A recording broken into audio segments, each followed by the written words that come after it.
NLC and TUC join forces declare indefinite nationwide strike from Tuesday, October the 3rd, over what it calls government's unwillingness to mitigate the hardship in the country occasioned by the hike in petrol price. The governor of Cross River State, Basiotu, and his Gombe counterpart in Wayaya can heave a sigh of relief as Tribunal upholds their elections. It's double victory for the APC.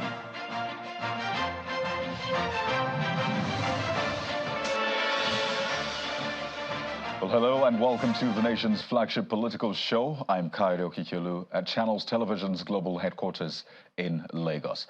Well, President Bola Tinubu has since concluded his trip to New York for the 78th United Nations General Assembly, but there are questions about the president's whereabouts. But there's been no response from the presidency to inquiries about the president's location.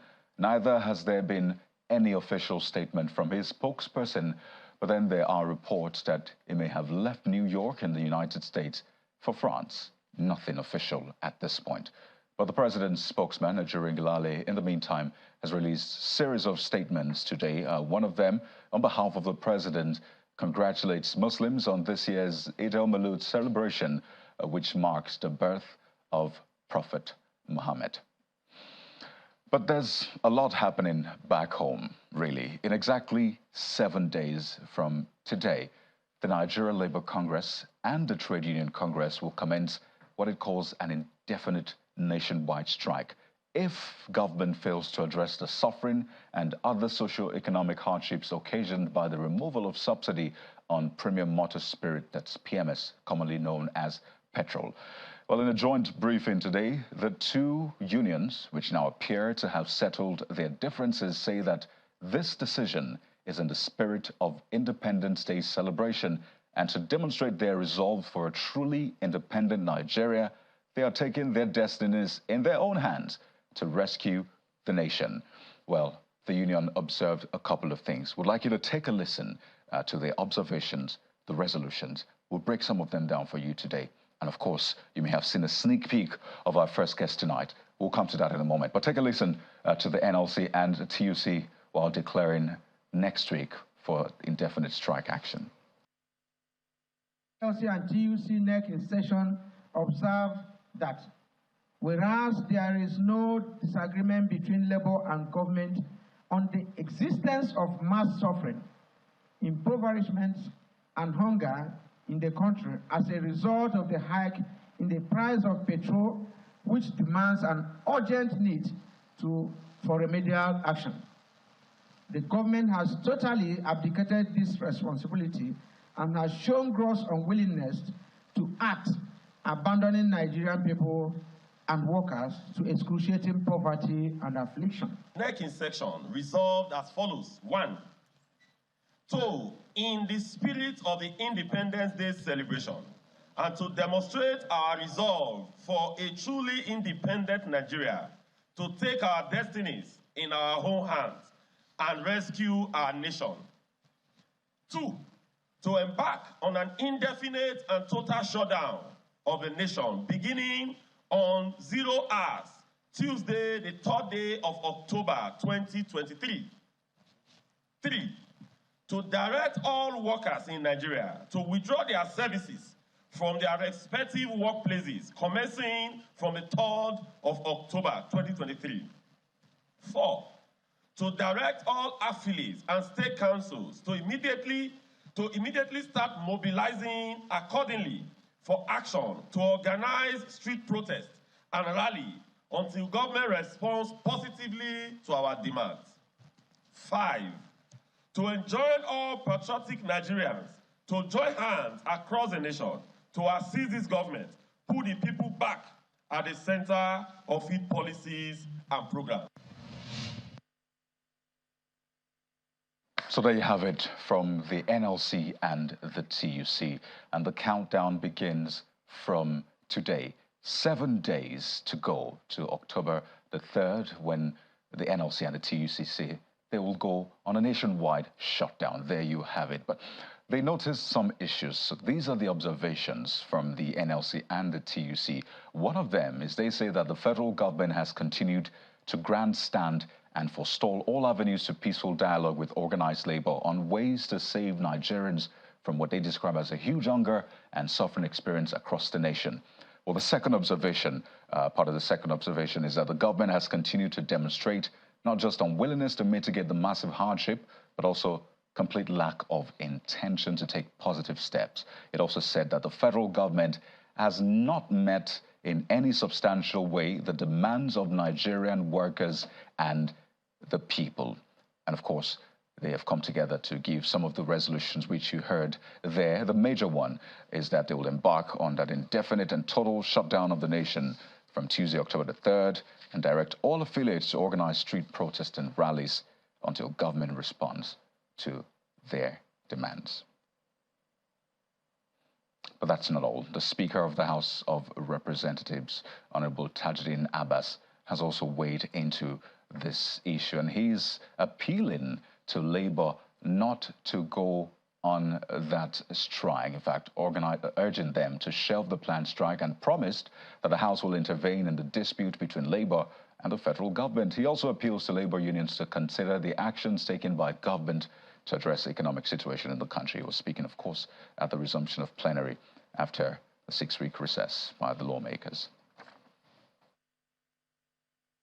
House had assured Nigerians there would be interfacing between the organized labor and the government to quickly work out a realistic new national minimum wage. It is in our considered opinion that embarking on a nationwide strike at this point will only aggravate an already bad situation. I therefore urge the leadership of labor unions to give us the benefit of doubt and suspend any planned strike action while we engage the executive.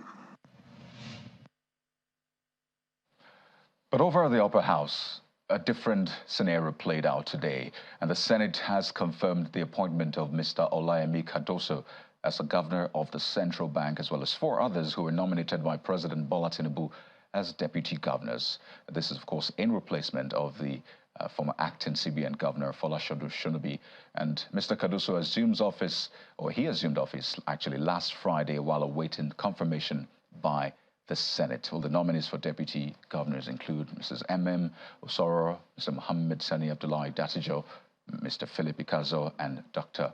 Bala Bello. Well, Mr. Cardoso spoke on a wide range of issues, really, from the autonomy of the central bank to forex management, monetary policies, and particularly as it affects inflation. Well, let's take a listen to part of his ideas on reducing inflation. The issue of inflation and price stability, a major function of the central bank. What are the causes and what is CBN's proposed response to address inflation and price stability issues? Clearly, these problem statements need an in-depth review by us and the central bank leadership to determine which mechanisms are currently working, what can be tweaked or dispensed with, and what new tools need to be introduced. The economic policy proposals of the administration identify a set of fiscal reforms and growth targets that will achieve a $1 trillion GDP within 8 years. In reviewing selected growth targets that will achieve $1 trillion GDP, these indices include moderate inflation, sizable foreign reserves, and capacity to quickly rebound from cyclical economic downturns. In other words, to the extent that the administration has defined such a bold target for the country, it is our feeling that achieving this is very critical to achieve the stability that we require in various economic indices. It's not the only thing, but it is very important. So we believe that this is the right way to go, and we endorse this. And of course, that was followed by the Senate endorsing his nomination. So it's official, there's a new man at the helms for the Central Bank of Nigeria. But there's so much more going on the political space. Here's your political roundup.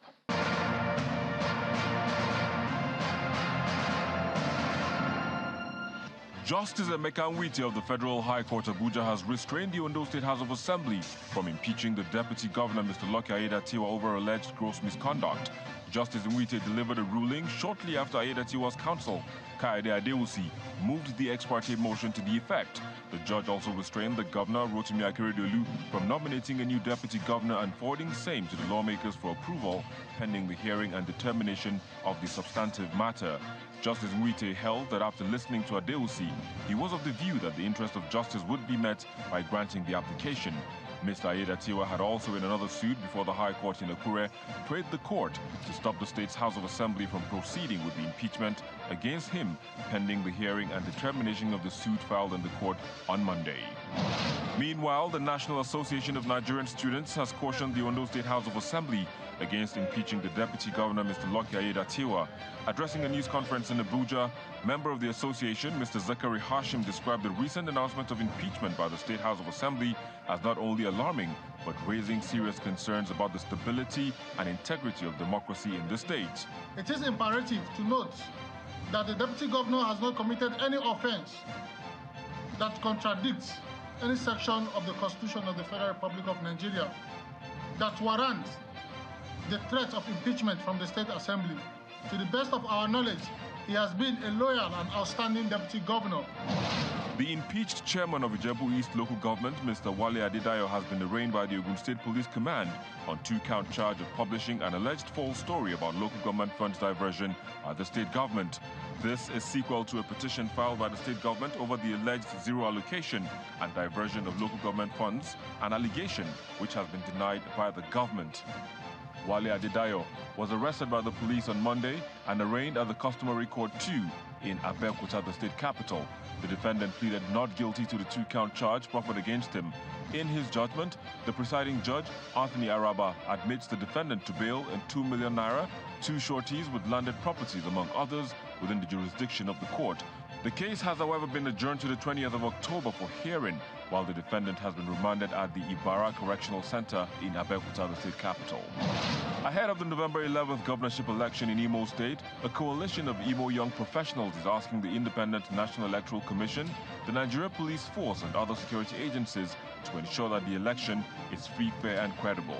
The group appealed to security agencies and the electoral umpire to pledge their allegiance to no individual but the Nigerian state, while providing an environment that will allow Imo citizens to choose a governor of their choice. The good people of Imo State are seriously yearning for a change of government.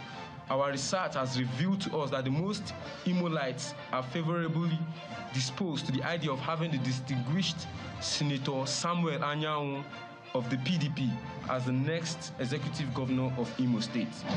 And the People's Democratic Party has reacted to the fire outbreak at the Supreme Court in the early hours of Monday, September the 25th, describing the incident as a possible attack with an intent to cripple and frustrate the Supreme Court from effectively discharging its constitutional duties, especially with regards to the presidential election appeals.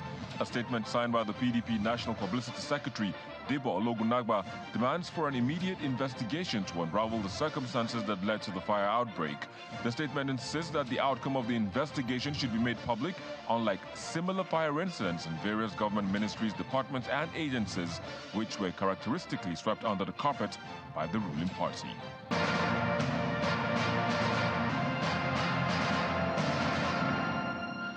Well, now that you have all of those details, let's tell you that the fate of 2 more states were decided today at the governorship election petition tribunals. First in Gombe, the court struck out petitions which were filed by the People's Democratic Party, PDP, and the African Democratic Congress, ADC, against the victory of Governor Inuwa Yahaya of the All Progressives Congress, APC. Well, the ADC had challenged the declaration and return of Governor Yahaya on the basis of multiplicity and variations in the arrangement of names on the certificates of his deputy without accompanying affidavits, and hence rendered their ticket invalid. But the court struck out that case, saying that first, it is a pre-election matter and that the deputy has met the minimum certificate requirement to run, while for the PDP, which claimed that the March 18th election was riddled with non-compliance to electoral laws and that the governor was not elected by the majority of lawful vote, the tribunal also struck out all the grounds of petition owing to what it calls a failure of the petitioners to provide witnesses and proofs. But that's not all. From the northeast to the south-south, the APC is also safe in Cross River State. Well, the governorship tribunal also today struck out the petition of the People's Democratic Party and its candidate, Sandy Ono, against the election of Governor Bassey Otu of the All Progressives Congress for lacking in merit. In the aftermath of that judgment, this is the response that was given. The tribunal just delivered its judgment, and we commended them for the industry of the judgment, regardless of whether we are satisfied with the judgment or not. But we need to commend them for the industry. That's what we just did. It went against us. Yes. So you're satisfied with the verdict? No, the issue of, I won't talk to you about whether I'm satisfied with the verdict on the pages of newspapers, on TV stations. If we are dissatisfied, we know where to ventilate it. So let's head over to the People's Paradise, as the state is called, and speak with the man who emerged victor in today's case. We have joining us live on Politics Today tonight, Governor Bassey Otu, who's the governor of Cross River State. Thank you for joining us on the program. Thank you, Mr. Cowday. Well, I see that you have a smile on your face, but we all know how these cases go. Just before the judgments are delivered, it's usually the longest period of time. But tell us, were you at any point anxious about the outcome of a tribunal? Because the PDP and its candidate, Senator Sandy Ono, were quite confident that they had a solid case against your victory. No, Mr. Cowday, at no time did I feel that we were threatened in any way. Because my party and I believe elections are won in the field. And the results that came out of the field, in fact, we won in almost all the local governments. But they were able to come out with some results that were not BVAS compliance in terms of about 3 local governments or thereabout. So we won 15 out of 18. And we were ready to actually go head-to-head on the other 3 local governments that were remaining. But by the time we got there, they dropped the case, which was popular an election matter, and then moved to a pre-election matter, which, of course, all of them have court pronouncements, almost all of it. So at no time was there any anxiety. We had known that this would come. And the victory of today, Kayode, I want to tell you, is actually a victory of the people. It's victory to Cross Riverians. We give God the glory, and of course, the credit goes to the courts, who have once more, the judiciary, who have once more demonstrated that they are the last hope of the common man. Well, in the aftermath of that judgment, we've seen images of people celebrating, but quite curiously, we saw some carrying a coffin with certain names on it. And I wonder, in order to preserve the peace in the state, what you would say to those who might want to take the victory overboard and those who are, of course, aggrieved by the result or the outcome of the tribunal? Actually, my advice has been that no victor, no vanquish. I've tried in every pronouncement that I've made so far to make sure that we do have a peaceful Cross River. I've heard that things like that were done, but I wouldn't think they wanted to be violence. I normally condemn such acts in its totality, but for me, in terms of a Cross River, we are calling on the opposition to join us. I've always had open arms from the first day to today that, look, let us come together and build a strong and very Cross River. And that's my message again today, that it is time to leave the courts and come to the table to see how we can move Cross River State forward.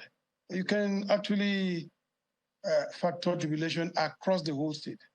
That clearly speaks volumes to who won the election. So there's no need for us to continue again struggling in the courts, because power actually belongs to God and he gives it to who he pleases. And actually what we are operating is the people's mandate, with everybody inclusive. We are not saying the other party was opposition, but it was not. We've gone past that stage long time. All we are looking for now is to come together to build Cross River and Nigeria. And that speaks to the next point. There's a lot of work ahead of you. I mean, it's enough work to build a prosperous state. But now with your state called the People's Paradise, it is more work to build a paradise, as the name implies. So let's talk about the work which you have ahead of you. Some of them you've, of course, gotten into. And this one concerns not just your state, but the nation at large, but it will impact on your state. And it's Labour's ultimatum, that's NLC and the TUC. It will affect your states because in that statement, Labour says it will, of course, activate the state councils to also mobilize for protest and down-tooling as well. So they've directed all workers to withdraw their services from respective workplaces from October the 3rd. And I wonder, are you concerned? Do you think this can be salvaged? What do you plan to do, at least from your side, from sub-nationals, that is? Actually, I believe that my appeal will be to Labour that it's not a good time to do it. Whatever issues that they brought on the table, over time, it will be addressed. This government is just trying to settle down. And they came in at a point in time which we were just coming out of COVID distractions, and a lot of economies have been under the belt, not just in Nigeria, but all over the world. And workers being the main engine of this particular movement, if they're down tools, then it will be very bad. In my own state, subnational, we've been having regular discussions with Labour. They understand both the macro and the micro economic issues that confront us, the challenges, actually, the inflationary trends, and the fact that even though we need to reflect our economy, we have to be very careful so that we don't go overboard. So my appeal would be that we sit down with Labour and sort this out. I'm sure that my state, if they are on their own, will not like to go for any strike because we've done our best. We bend backwards to make sure that we're inclusive, we carry everybody along.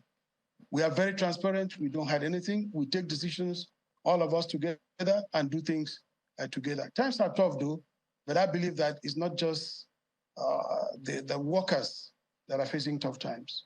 Even those in the other non-formal sectors are also facing some very difficult times, which we've tried to bring all of them on board to make sure that we strike a balance. So my appeal to Labour is, yes, times are tough. Let us ship the deadline and give government some time to settle down and see if we will not address all those issues with which they brought to the table. Well, Your Excellency, I don't quite know how Labour will take appeals. I mean, the Speaker of the House has appealed to them. The Minister of Labour has also appealed. I don't think appeal is in short supply at this point, but Labour is quite vehement and specific. And what they're asking for is quite simple. They're asking that, government save Nigerians from what it described as the huge hunger and suffering experienced across the nation, first as a result of course, the hike in the price of petrol and other attendant issues. States were given 2 billion naira, hoping to top it up with an extra 3 billion naira to be 5 billion naira. And I imagine your state also got that. Have you been able to expend that money? What did you use it for? And do you still have more left, or you're looking to government to get the extra 3 billion? What exactly have you done with those funds? Well, Kayode, actually, those funds are under a committee, which said a broad committee that involves both Labour and all segments of our society, the traditional institutions, the youth, the students, and everybody. They are putting up structures. So far, one has not touched that money at all. But the palliatives we've done has been from the state government directly. We've added 10,000 naira to the salary of every civil servant. We've taken off virtually school fees. We are paying exam fees. And we are doing some cash transfers to people who are seriously cash-strapped. We are distributing commodities like rice, etc., to areas that are badly hit. And we believe that this committee, in the few days to come, will be able to get a proper structure because we want this to get to the people who really, really need them. That has taken a little bit of time, but I think finally they've got the formula right. and we are going to be on it not too long. I believe that with these palliatives and the way it's done, because the salary addition I've done, I've said it will go ahead for about 6 months, because we are looking at about 6 months. In 6 months' time, this economy should be okay and quite stable. And we believe that before we get there, we should be quite okay. We've looked at all the indices and everything. There's no way we can actually run out of our space in terms of running and living the country. The problems is for all of us, not just government alone, including both labor and every sector, so that together we'll find solution to it. In Cross River, like I said, they're quite happy with the pace of things, but it's just that when they are calling all nationals, when they're calling the whole of Nigeria, then it becomes a problem. That's why we're appealing that please still give government some time to settle down. This issues is confronting a brand new government. And it was very necessary and foundational that subsidy be taken off, because truly it wasn't going to be rapid. This has created billionaires completely, which has dislocated our economy in a way and manner that you cannot really look at value for things and say, yes, they are true. I believe that, yes, salary increase and all the things that comes with it. But if we increase the salary from, say, 30,000 to about 40,000 right now, it will buy what 30,000 was buying. So what really has been added to the economy?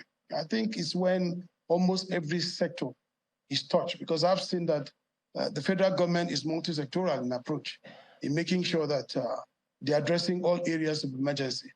So if labor gives some small time, because it's a huge task, very. Oh dear.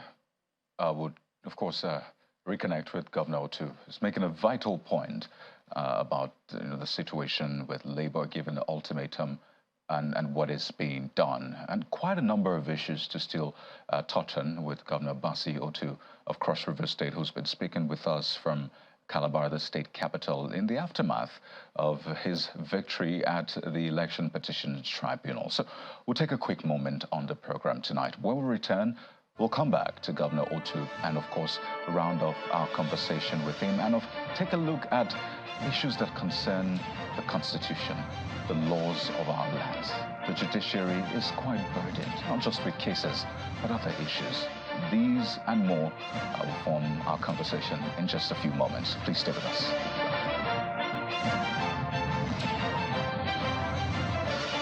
Well, thank you for staying with us. Welcome back to the program. Let's continue our conversation with Governor Basi Otu of Cross River State, who joins us live from Calabar, the state capital.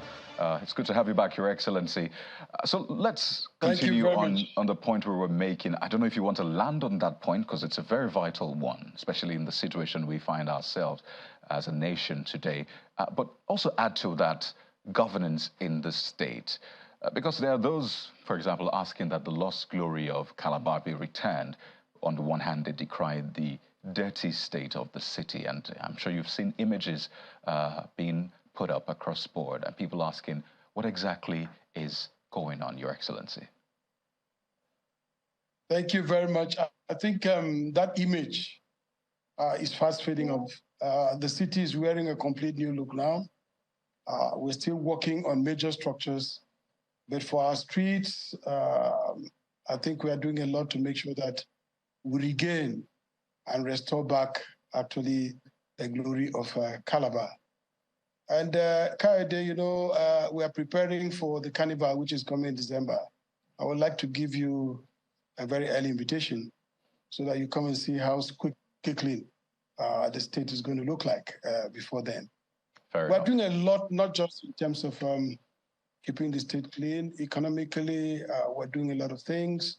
And we're trying to resettle some people. We are moving some markets to elsewhere. We're trying to open the roads. And the moment the rainy season is gone, I think people will begin to notice the changes. Already we've moved up the ladder in terms of cleanliness. We are doing our very best to make sure the glory of the city is back. Right. So we'll come to some of the campaign promises you made, because you were on this platform just prior to your election as governor, and there were promises made. There were areas you said you'll focus on, and some of the promises you made, we'll touch on them. But you were recently quoted as saying that you plan to spend, what, 3 to 5 billion naira to renovate your office and liaison offices, and that caused an uproar.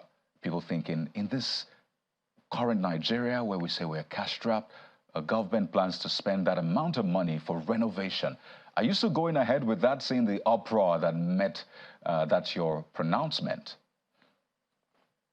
No, actually, I think it was something that the social media carried. Whatever we're doing in Cross River State is very, very transparent. What I mentioned that day was that because the gentleman stood up and asked a question that he had between 3 to 5 billion. And I said, even if it's between 3 to 5 billion, I mean, the governor's office has to be done well, all our liaison offices and everything. But of course, we won't stop anybody from going to check what is the exact cost or value or check what it is. But we have our priorities and we're following our priorities diligently. So when they say renovation, I don't know what actually meant by renovation, because some of the things we are doing is total rebuilding and putting structures in place, which will actually also depict the cleanliness and the way that the government should be taken and the way that government should be looked at. So actually, whatever cost is going to be, up to now, I cannot say because we did not have the ESCO at the time. We now have our Executive Council. There's going to be a process, proper due process, and the figures will be made public, and everybody will come to the bidding and everything, and then we'll conclude. It's at that point in time that I will boldly tell you, okay, it is also cost. In terms of palliative, like I said, we are doing our very, very best. We are moving, we've done free medicals, we've made sure that we're paying tuitions for people, we've made sure that anything that we are supposed to do, which will help our citizenry to be well, we are doing it. And whether we like it or not as a state moving forward, our citizens must be healthy and strong. And after that, they have to see that the state is actually growing. So those renovations here and there, even though we have some serious legacy buildings to put in place, is not major priority. We know our priorities and we're following them. And like I say, we carry all, it's an all-inclusive government, which we are discussing at the different areas. I don't know whether actually what we are doing here is outside there. We are operating the people's mandate. Right. It's actually what the people want that we do. And, transparency, accountability is very important in governance, democracy, which is why it's good that you're with us here to answer questions that we put to you. That is very vital for democracy to thrive. Earlier on, you were talking about the removal of subsidy and saying it's the right decision, but I'm sure you're aware of the debate around whether or not subsidy has actually gone. I was speaking with Mr. Bismarck Rawani yesterday, who says, well, subsidy was just reduced. It's not entirely gone. For some other people, they believe subsidy is still very much with us. They look at the current price of crude. Incidentally, you're an oil-producing state, so you understand this very well. Now, you've been in governance, the National Assembly, for quite some time. So they look at the price of crude. They look at the naira to dollar over 1,000. They look at the price of diesel, which has been deregulated, and they say, what is going on with petrol? So do you really believe that subsidy has been removed totally? Yes, I want to believe that subsidy has been removed, but because of the nature and the volatility of the markets, I think the government is just doing what is called bridging and cushioning the economy so that it won't be too difficult. By the time, I would say, the dollars coming from the sales of this product come into the economy, immediately the value of the dollar would drop, and then you will see the price of all these commodities also drop. But it doesn't come in one day. It takes a little bit of time, a little bit of process. And I believe that the government is doing all it can to make sure that this is put in place. Right. So let's picture some of those campaign promises. It looks like this conversation might have to continue, but let's see how far we can push it. You promised on this platform to engage about 1 million youths in agriculture, starting with 10,000. In fact, you said that international organizations at that time were already indicating interest in some of your plans in the manifesto. Have you been able to do 10,000? Just how far have you gone with that plan? No, we've not done 10,000 yet, but we've put a foundation and a structure that's going to do even more than that. We've already acquired about 3.5 million seeds of oil palm. which we are going to distribute to all civilians. We are sending about the first, about 20,000 that are going to go in training, but all within the country. We are opening up areas, our land banks, and so on and so forth, so that these people will be able to be engaged very, very quickly. In terms of the ICT hubs, we are making sure that some of these hubs are coming up. We just had a meeting with the Silicon Valley reps some couple of weeks ago, and we know what support they are going to give us in terms of incubation centers and other things that we are going to do.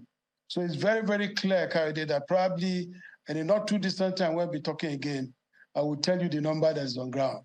But those ones that we are preparing already are ready to move on. And those international organizations, like I say, have showed a lot of interest in our credit guarantee scheme, which is 30 billion. I tell you that what they've shown already, we almost right now have about 10 to 12 billion in place, which we're going to plow in immediately. And we're looking at oil palm, we're looking at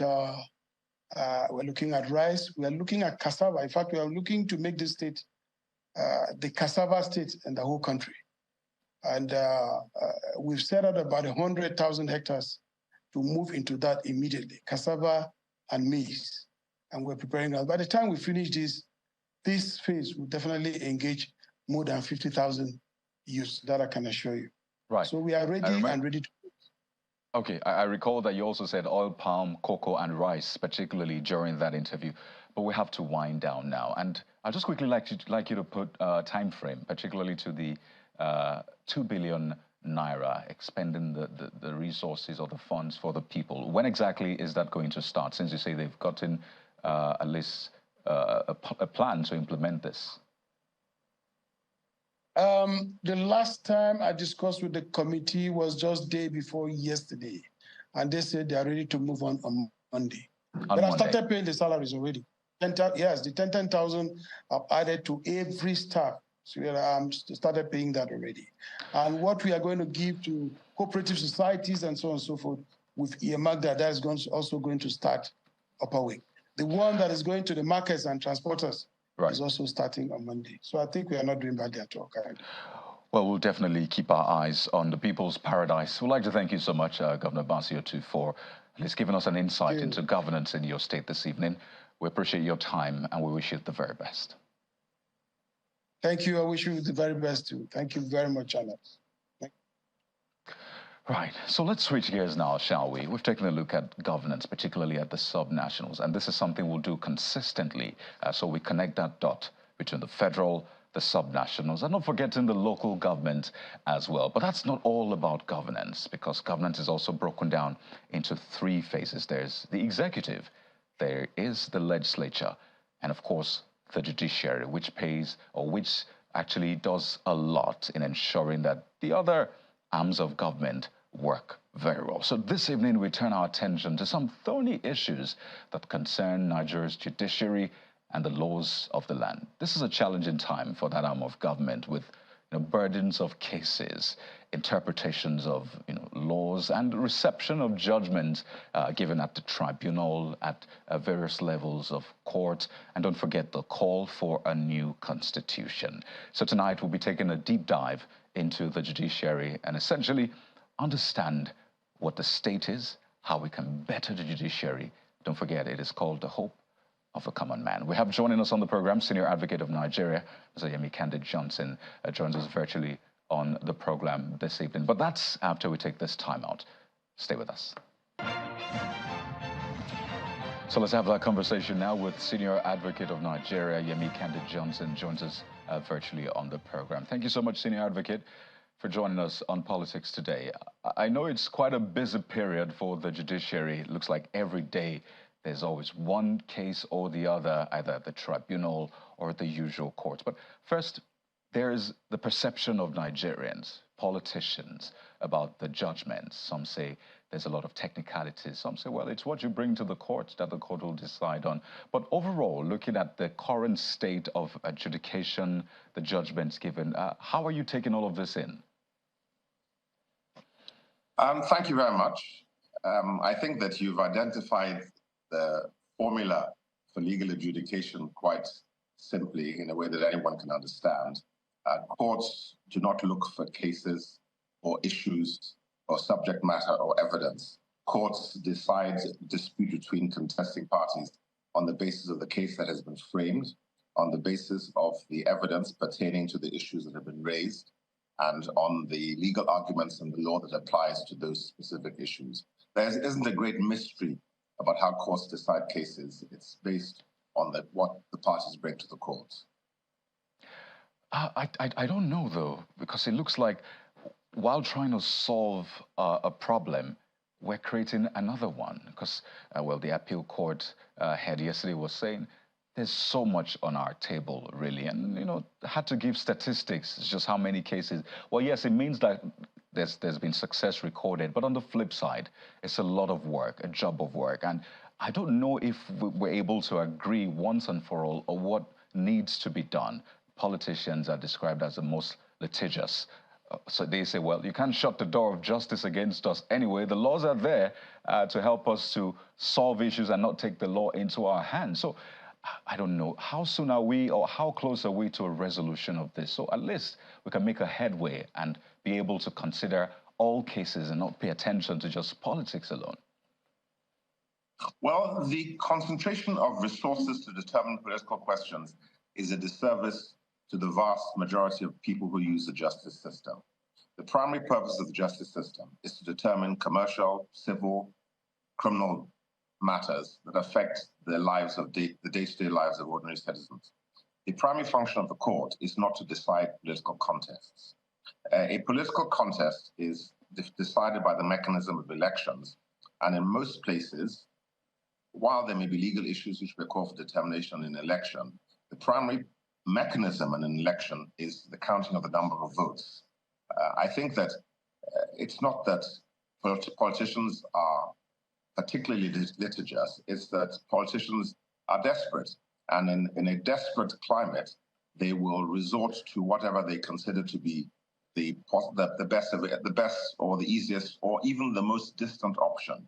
And because the experience of our courts is that the courts are willing to upturn the popular mandate in certain elections on the basis of technical legal points, then politicians consider it's worth their while rolling the dice in the courts. The court is not a place to roll the dice.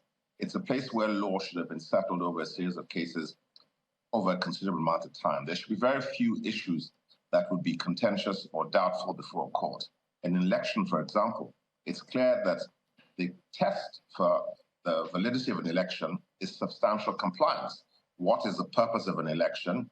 It's to determine who has the highest number of votes. If that is the case, then that should be the primary inquiry. And this should not be a difficult question to determine. But our politicians recognize that our courts have been willing to abandon deference to political process, enter into political fray, and resolve electoral disputes, which are not primarily the business of the court. But our courts have shown an unusual willingness to interfere in those matters.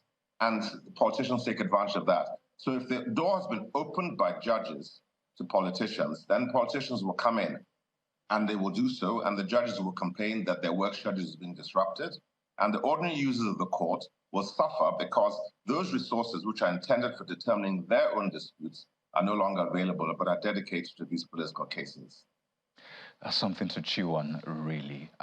Maybe we should take a moment from, election matters, because that's like the major issue now, and look at another classic example of, how perhaps politics, or let's say governance, comes into the court. And this is the relationship between governors and their deputy governors. We've seen at least 2 cases in recent times. Is it politics? Is it governance? The latest one is in Ondo State. The House of Assembly wants to impeach the deputy governor.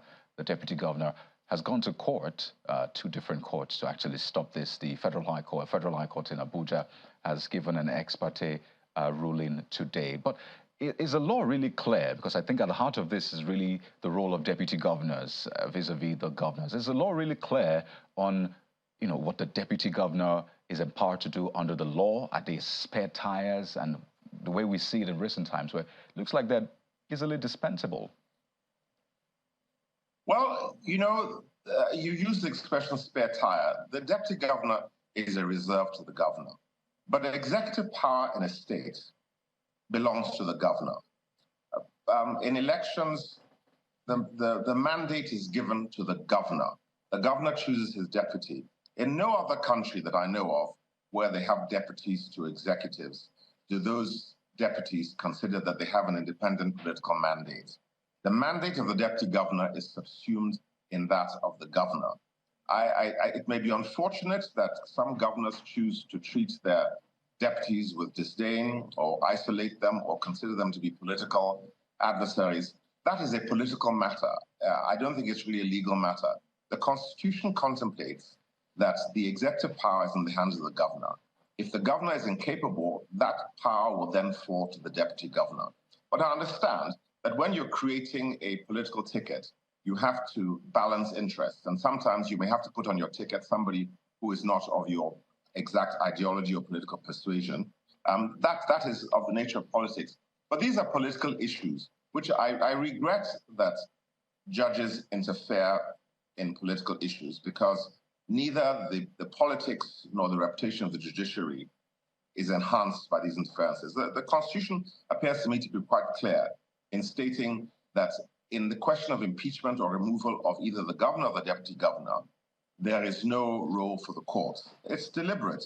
The idea is that the balance of powers in the Constitution are meant to provide checks and balances, not to allow one branch to subsume the powers of another. Now, I think it's very dangerous for courts, as has been done in this country in the last 10 or more years, to be keen to immerse themselves in the politics of a dispute between politicians. I think that they will suffer by it. The reputation of the judiciary will suffer by it. And at the end of the day, whether they decide one way or the other, the decision as to who holds executive power under our Constitution and our law belongs to the electorate. And that's who this should be left to. Well, Senior Advocate, there is so much really to talk about in this. You have actually opened the vista of a conversation, but perhaps we'll hold on to these ones, work on them and have a further conversation with you in the coming days. We'd like to thank you so much, Against All Odds, for having this conversation with us. We've been speaking with Senior Advocate of Nigeria, Yemi Candid Johnson. Thank you again. My pleasure. Well, that's been the program for today, everyone. Thank you for watching. I'm Kayode Okikilo. We're back again tomorrow. It's a public holiday, but we're here. Politics never sleeps. Good night.